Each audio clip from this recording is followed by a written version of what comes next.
नमस्कार दोस्तों, स्वागत है आपका हमारे YouTube चैनल में। आज की इस वीडियो में हम पद्म पुराण के खंड 1 के अध्याय 42वां का पाठ करेंगे। तो आइए पाठ शुरू करते हैं। 42वां अध्याय में हम पोखरी खुदाने, वृक्ष लगाने, पीपल की पूजा करने, पाशले यानी प्याऊ लगाने, गोचर भूमि छोड़ने, देवालय बनवाने और देवताओं की पूजा करने का महात्म्य के बारे में जानेंगे। ब्राह्मणों ने कहा, मुनि श्रेष्ठ, यदि हम लोगों पर आपका अनुग्रह हो तो उन श्रेष्ठ कर्मों का वर्णन कीजिए जिनके संसार में कीर्ति और धर्म की प्राप्ति होती है।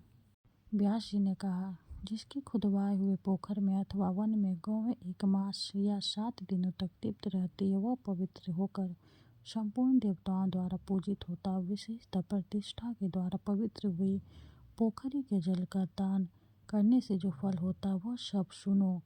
पोखर में जब मेघ वर्षा करता है उस समय जल के जितने छोटे उछलते हैं उतने ही 1000 वर्षों तक पोखर का बनवाने वाला मनुष्य स्वर्ग लोक का सुख भोगता है। जल से खेती पकती है जिससे मनुष्य को प्रसन्नता होती है। जल के बिना प्राणों का धारण करना असंभव है। पितरों का तर्पण, स्वच्छ सुंदर रूप और दुर्गंध का नाश, ये सब जल पर ही निर्भर है।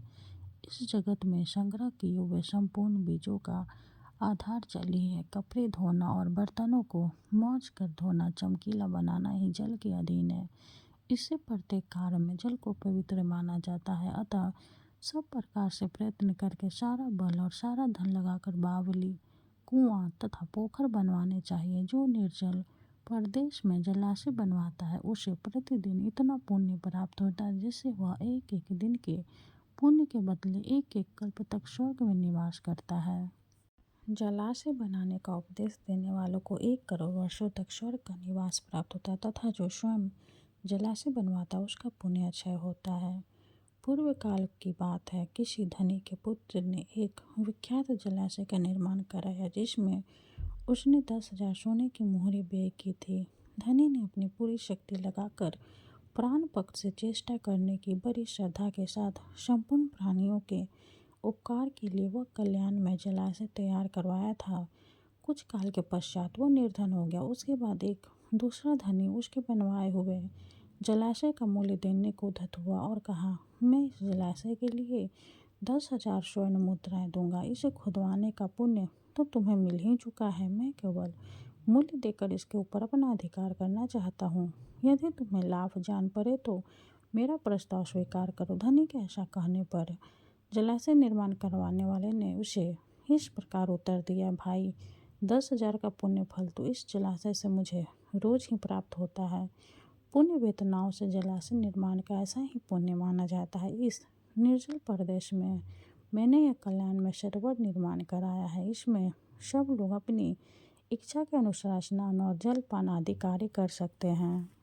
उसकी यह बात सुनकर लोगों ने खूब हंसी उड़ाई। तब वह लज्जे से पीड़ित होकर बोला, हमारी यह बात सच है, विश्वास न हो तो धर्मानुसार इसकी परीक्षा ले लो। धनी ने ईर्ष्यापूर्वक कहा, बाबू, मेरी बात सुनो। मैं पहले तुम्हें 10,000 स्वर्ण मुद्राएं देता हूँ। इसके बाद मैं पत्थर लगाकर तुम्हें जलाशय में डालूंगा। पत्थर स्वाभाविक ही पानी में डूब जाएगा। फिर यदि वह समय अनुसार पानी के ऊपर आकर तैरने लगा तो मेरा रुपया मारा जाएगा, नहीं तो इस जलाशय पर धर्मतः मेरा अधिकार हो जाएगा। जलाशय बनवाने वाले ने बहुत अच्छा कहकर उसे 10,000 मुद्राएं ले ली और अपने घर को बल दिया। धनी ने कई गवाह बुलाकर उनके सामने उस महान जलाशय में पत्थर गिराया। उसके इस कार्य को मनुष्य, देवता और असुरों ने भी देखा।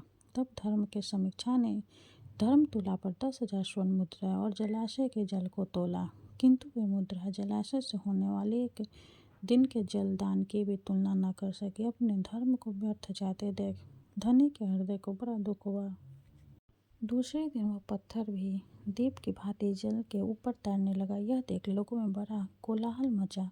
इस अद्भुत घटना की बात सुनकर धनी और जलाशय का स्वामी दोनों ही प्रसन्नतापूर्वक वहां आए।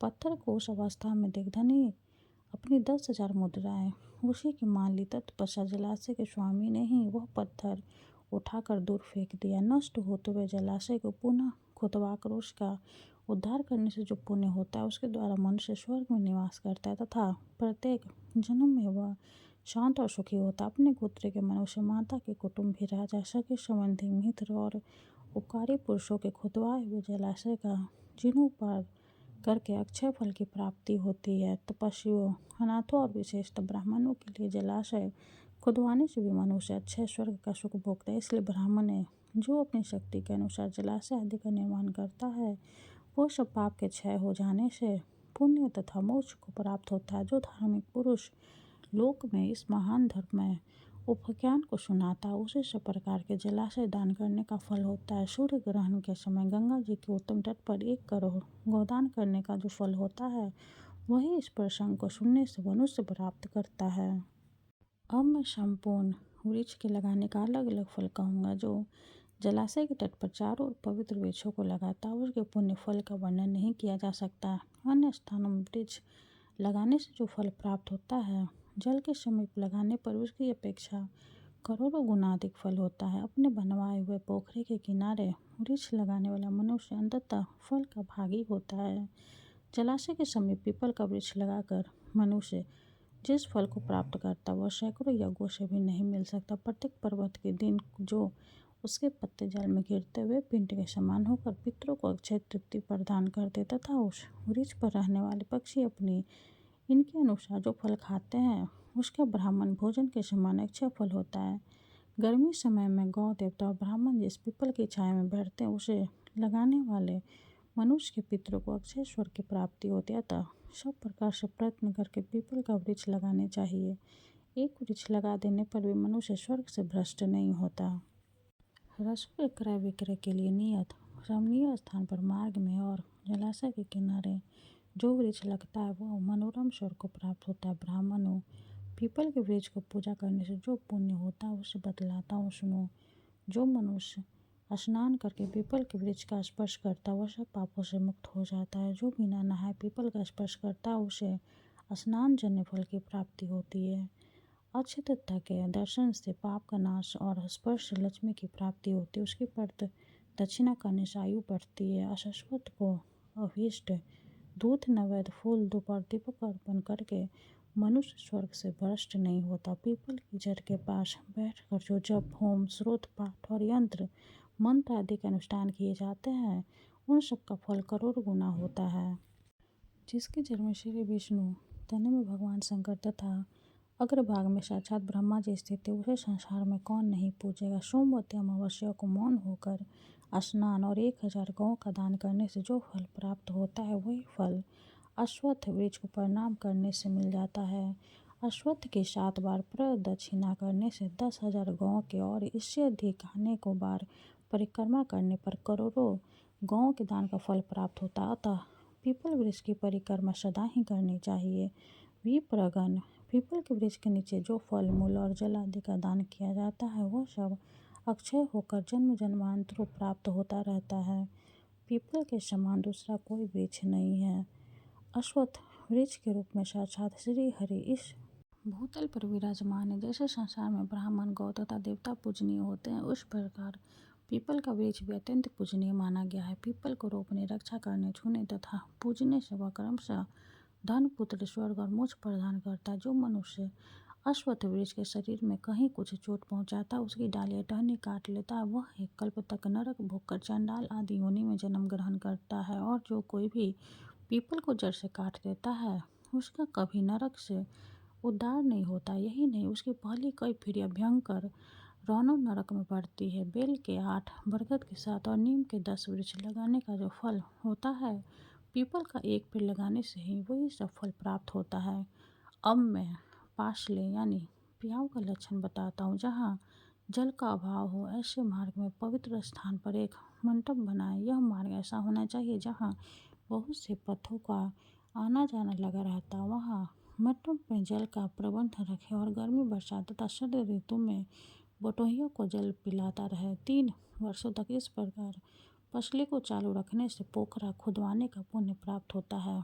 जो जलहीन प्रदेश में ग्रीष्म के समय 1 मास तक पासला चलाता है, वह एक कल्प तक स्वर्ग में सम्मान पूर्वक निवास करता है। जो पोखरे आदि के फलों को पढ़ता अथवा सुनाता है, वह पाप से मुक्त होता है और उसके प्रभाव से उसकी सद्गति हो जाती है। अब ब्रह्मा जी ने सेतु बांधने का जैसा फल बताया है, वह सुनो। जहाँ का मार्ग दुर्गम, दुरस्त, कीचड़ भरा हो तथा जो प्रचुर कंटकों से आकीर्ण हो, वहाँ पुल बंधवा कर मनुष्य पवित्र हो जाता है तथा देवत्व को प्राप्त होता है। जो एक विद्यका का भी पुल बंधवा देता है वह 100 दिव्य वर्षों तक स्वर्ग में निवास करता है। अतः जिसने पहले कभी एक बत्ती का भी पुल बंधवाया है वह राजवंश में जन्म ग्रहण करता है और अंत में ब्राह्मण स्वर्गलोक को प्राप्त होता है। इसी प्रकार जो गोचर भूमि छोड़ता है वो कभी स्वर्ग से नीचे नहीं गिरता। गोदान करने वाले की जो गति होती है वही उसकी भी होती है। जो मनुष्य यथाशक्ति गोचर भूमि छोड़ता है उसे प्रतिदिन 100 से भी अधिक ब्राह्मणों को भोजन कराने का पुण्य होता है। जो पवित्र वृक्ष और गोचर भूमि का उच्छेद करता है उसकी 21 पीढ़ियाँ रौरव नरक में पकाई जाती है। गाँव के गोपाल को चाहिए कि वो गोचर भूमि को नष्ट करने वाले मनुष्य का पता लगाकर उसे दंड दे।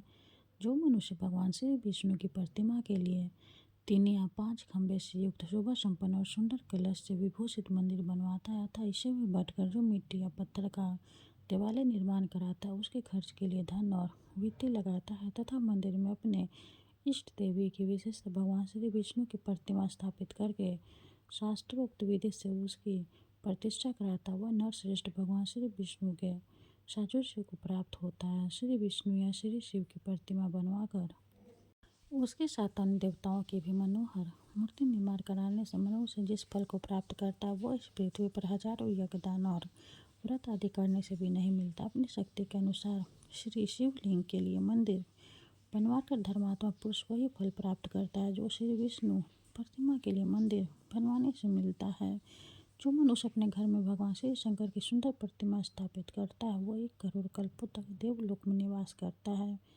जो मनुष्य प्रसन्नतापूर्वक श्री गणेश जी का मंदिर बनवाता है वह देवलोक में पूजित होता है। इसी प्रकार जो नरेश भगवान सूर्य का मंदिर बनवाता है उसे उत्तम फल की प्राप्ति होती है। सूर्य प्रतिमा के लिए पत्थर का मंदिर बनवाकर मनुष्य 100 करोड़ कल्प तक स्वर्ग भोगता है।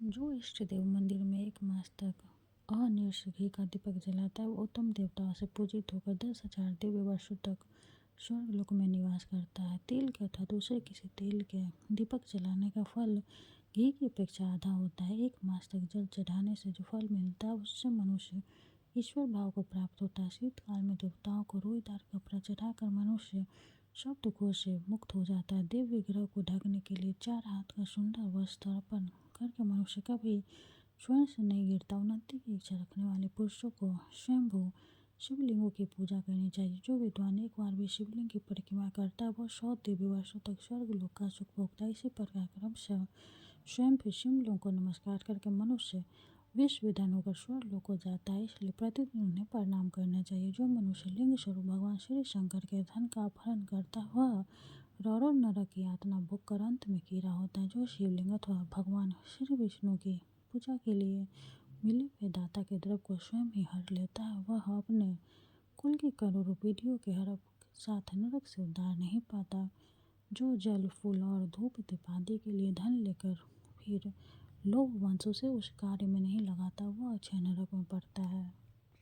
भगवान शिव के अन्नपान का भक्षण करने से मनुष्य की बड़ी दुर्गति होती है। अतः जो ब्राह्मण शिव मंदिर में पूजा को वित्ती से जीविका चलाता है उसका कभी नरक से उद्धार नहीं होता। अनाथ दिन और विशेषतः क्षेत्रीय ब्राह्मण के लिए सुंदर घर निर्माण कराकर मनुष्य कभी स्वर्गलोक से नहीं गिरता। जो इस परम उत्तम पवित्र उपाख्यान का प्रतिदिन सेवन करता उससे अक्षय स्वर्ग की प्राप्ति होती है तथा मंदिर निर्माण आदि का फल भी प्राप्त होता है।